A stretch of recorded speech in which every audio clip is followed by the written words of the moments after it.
Coming up on this Monday edition of Daybreak, it remains uncertain whether Parliament will get to pass next year's budget today after the ruling and main opposition parties failed to reach a compromise on the details of the interlinked spy agency reform bill.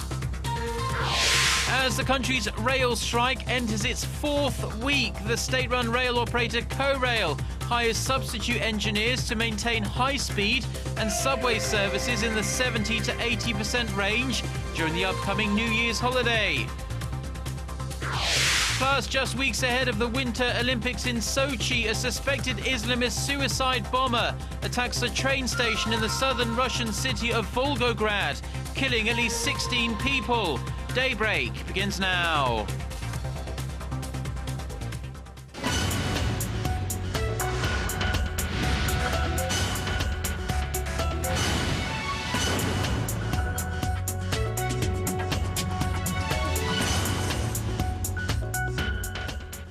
You're watching Daybreak on Monday, December 30th. I'm Choi Yu-sun in Seoul. Korea's ruling and opposition parties are finding it extremely difficult to reach a compromise on a bill to reform the nation's scandal-ridden spy agency. The holdup means lawmakers may struggle to pass the 2014 budget bill before the end of the year. Our Oh Jin-ju has the details.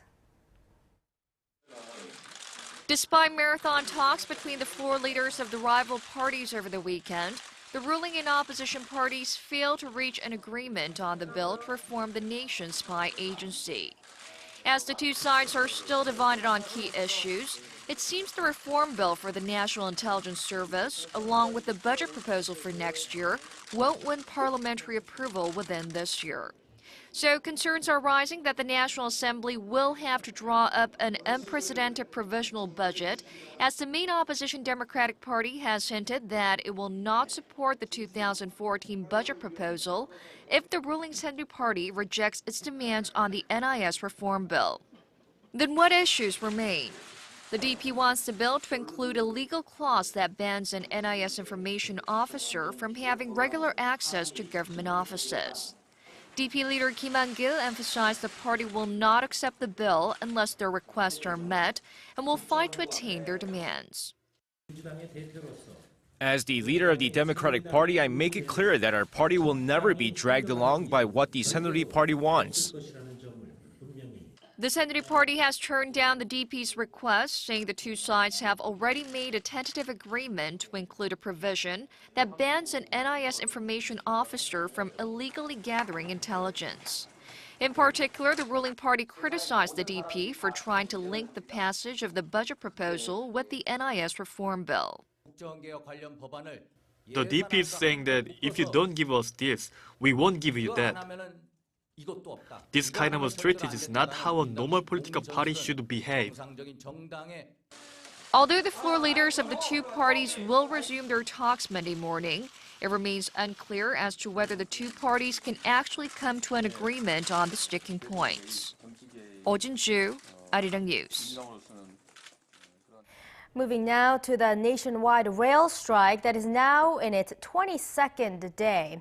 Passenger train services are still operating well below normal levels, with just a month remaining before the Lunar New Year holiday, one of the biggest holidays here in Korea, which sees most of the country on the move. Our Kim Ji-yeon reports.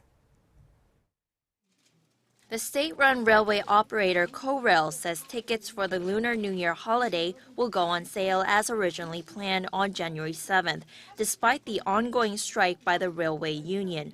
Regular passenger train services, such as the Saemaul and Mugunga, are expected to drop to around 50 to 60% of normal levels starting Monday. The government and KORAIL have vowed to come up with ways to mitigate the impact of the strike on railway operations. The Vice Minister for Transport, Yo Hyung-gyu, says the government is considering a law that would make it easier to remove striking rail workers from their posts in the future. This comes as the police issued arrest warrants for 6 more union members, bringing the total number wanted by the police to 31. 2 union members are currently in detention, and 1 union member is being questioned after being taken into police custody. KORAIL says it has hired 147 locomotive engineers out of the 660 new employees it said it would hire to keep things running as smoothly as possible. As of Monday morning, more than 2,200 people, or around 25% of union members, have returned to their posts. This comes after KORAIL issued an ultimatum to the railway union last Friday, demanding striking workers return to work. But the return rate for locomotive engineers was only 4%, the lowest rate out of all the positions. At the current time, it looks almost certain that some of the thousands of people who usually take the train east to watch the first sunrise of the new year will be unable to find a seat. Kim Ji-yeon, Arirang News. Marking 2 years since North Korean leader Kim Jong-un was named the supreme commander of the military, the regime's high-ranking officials have sworn allegiance to their young leader.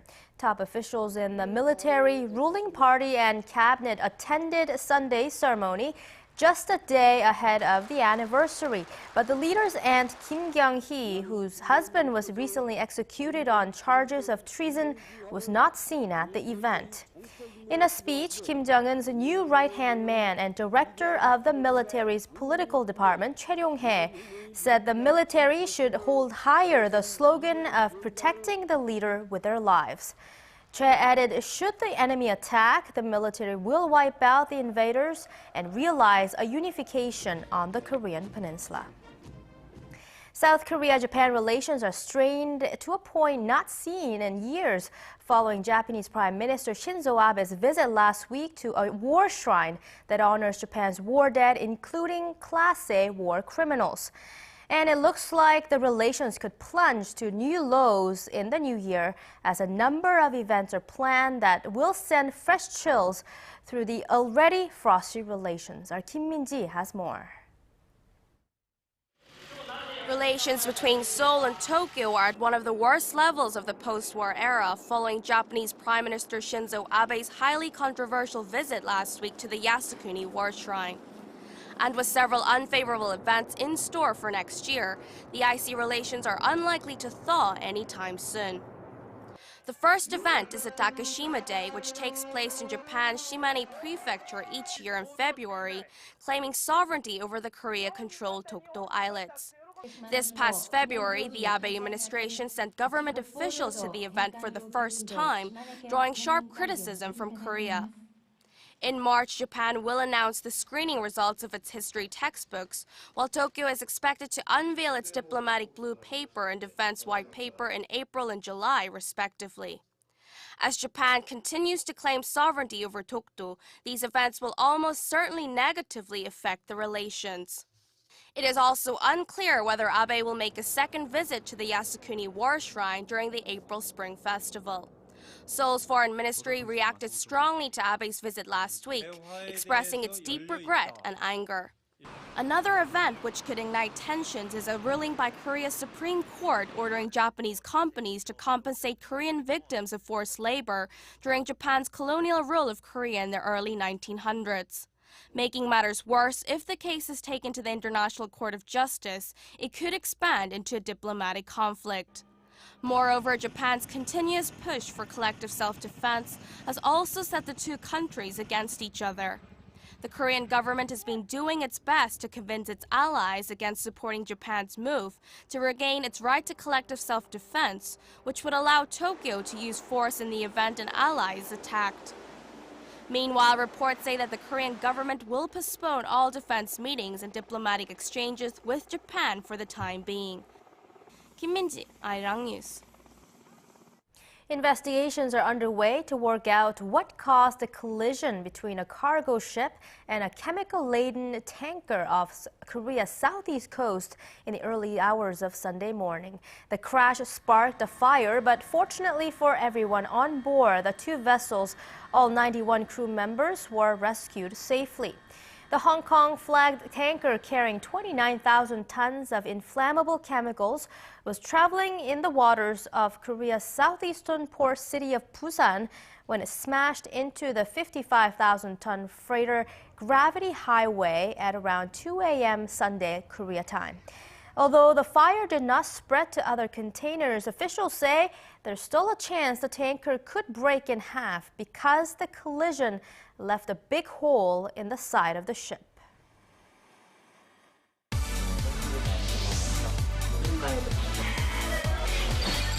If you want the latest news from Korea and around the world. Return to the negotiation. President Park Geun-hye planned, given the current circumstances. On your way to work or at home. Defense Ministry. The legislature will convene a. Tune into Daybreak on Arirang TV. Prime Minister Shinzo Abe said Tuesday. Security has been stepped up at train stations and airports around Russia after a suicide bomber attacked Volgograd train station, killing 16 people and injuring scores more. Russian investigators say the bomber detonated explosives in front of a metal detector just inside the main entrance of the station that was bustling with holiday travelers. This is the second such attack in the same city in recent months, following a bus bombing in October that killed 8, including the Islamist attacker.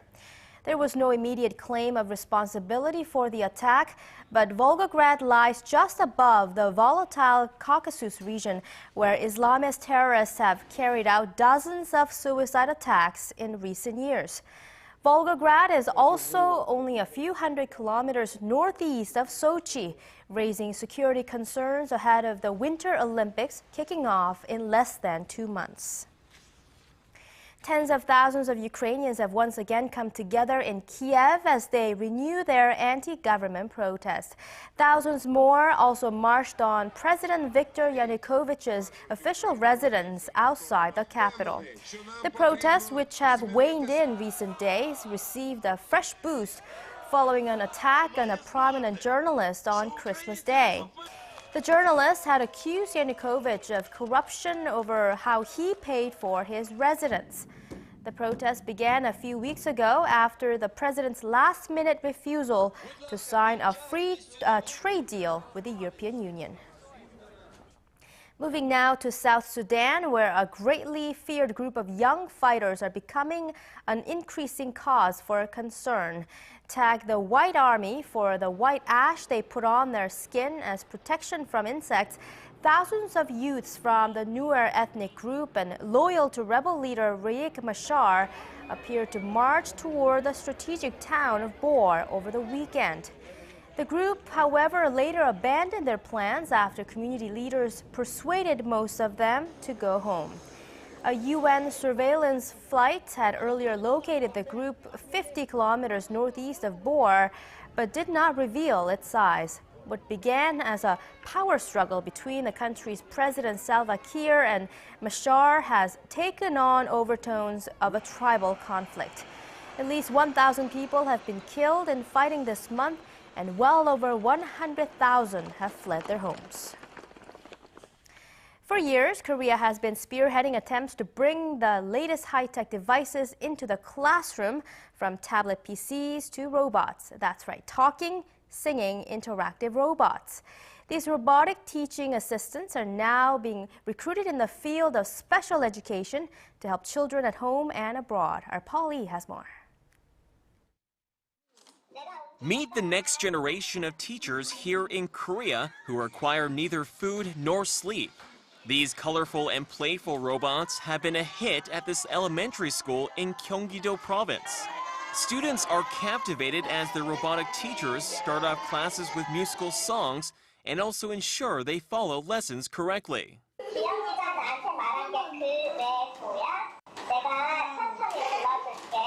It's tremendous progress for the special education class, as kids have quickly grown fond of their new instructors. He listens well and plays together with me. It's been fun studying with Inky. This unique class of robots called Inky was developed by the Korea Institute of Science and Technology. Researchers specifically designed the robots to help young children with learning disabilities, such as autism and ADHD. After a 3-month trial, teachers here say they've seen a dramatic change in their students. As we interact with Inky, there's been a higher desire to make friends and get along with others. And it's not just the learning aspect. I've seen a large effect on the children from their emotional behavior to even their social skills. The comprehensive system allows a user to remotely control the robot while closely monitoring students' responses through multiple cameras. The robot can be intelligently utilized when children play a game or review material. And when a little more communication is needed, the robot can be remotely controlled. In regard to smart robotics, I believe this attempt to open up a new market in Korea is important. 10 of the Korean learning robots will be exported to Denmark next year, while additional pilot programs will be conducted here at home, giving schools greater flexibility to reach their students. Paul Yi, Arirang News. 2014 is on the horizon, and many Koreans are planning to ring in the new year at famous winter destinations on the peninsula.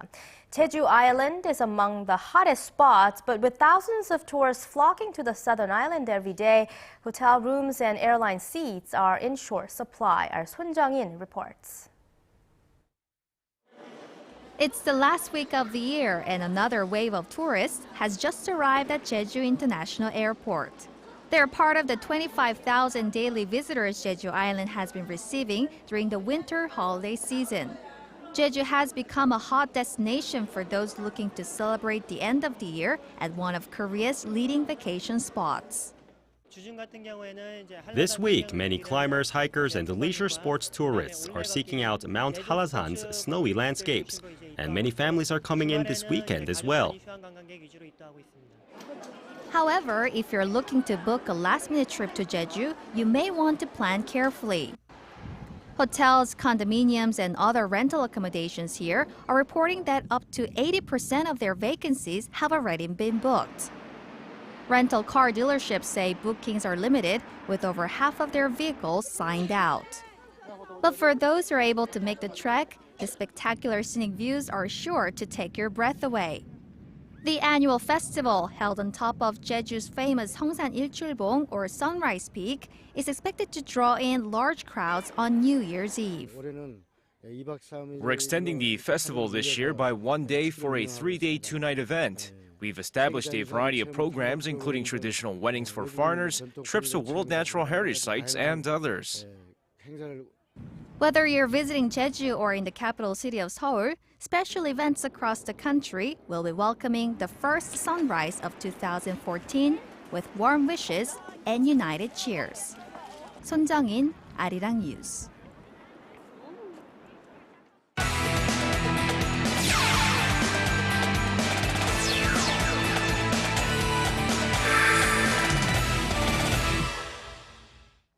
And a good Monday morning to you all as we kick things off in domestic baseball. Now, shortly after Yoon Sung-min returned to Korea for the holidays, a few teams in the KBL thought maybe they have a shot at signing Yoon Sung-min.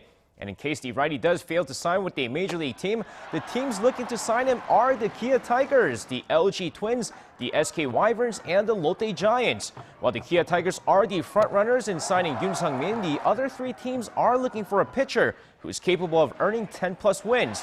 But according to the pitcher, there's still a chance that he might sign with a major league team.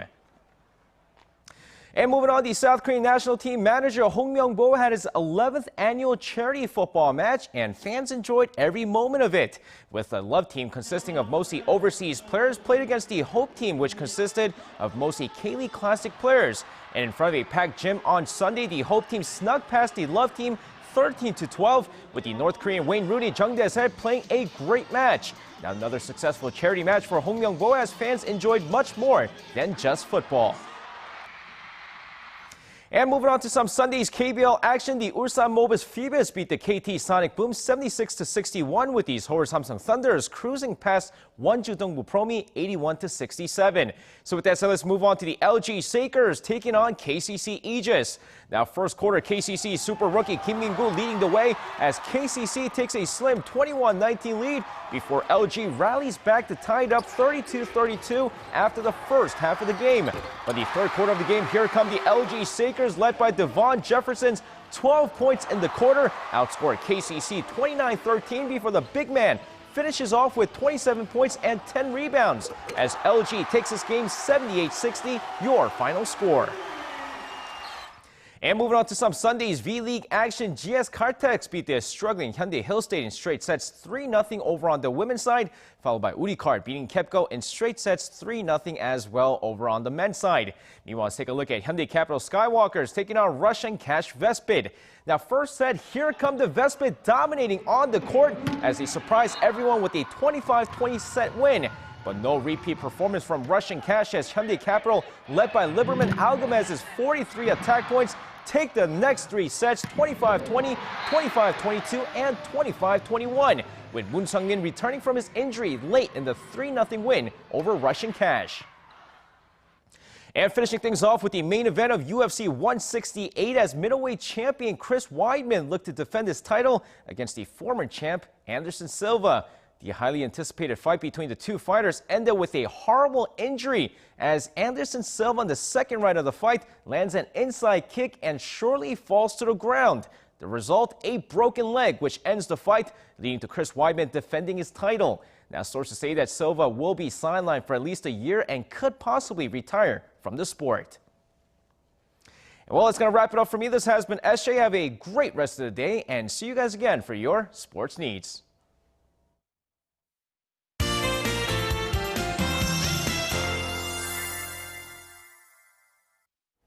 Good Monday morning to you. I'm Lee Ji-hyun with your latest weather forecast. Well, we had a report that the Han River near the Wonhyo Bridge was frozen yesterday morning. I mean, it's been really cold lately, but it looks like the cold snap that has gripped the nation finally shows a sign of letting up today.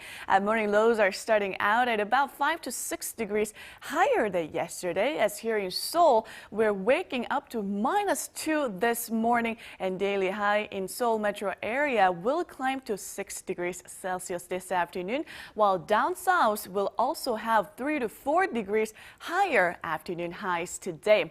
Well, we did receive snow flurries in the western parts of the nation overnight, so there could be some of the icy roads this morning, so please drive with extra caution. And some parts of inland region might see patches of fog this morning as well, so please be on the lookout for that. But after the sunrise, we'll have mostly to partly sunny skies across the nation. With that in mind, let's take a closer look at the readings for today. Seoul is starting out at -2 and afternoon highs will peak to 6, while Daegu and Gwangju wakes up to daily low at -3 and 0, but will get up to 8 and 7 respectively, and Busan will see a high of 9 in the afternoon with patches of sunshine. Now let's see how other regions are looking.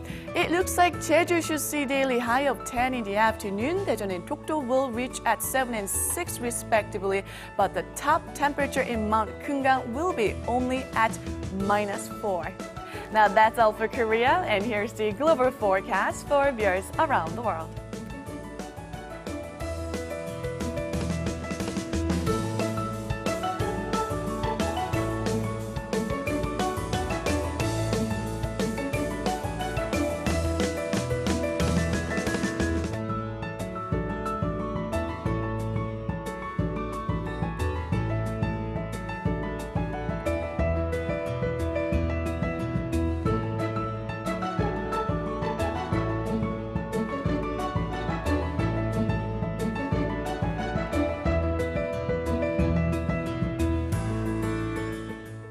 That's all from me at this hour. Enjoy your morning commute and hope you have a wonderful start to the week.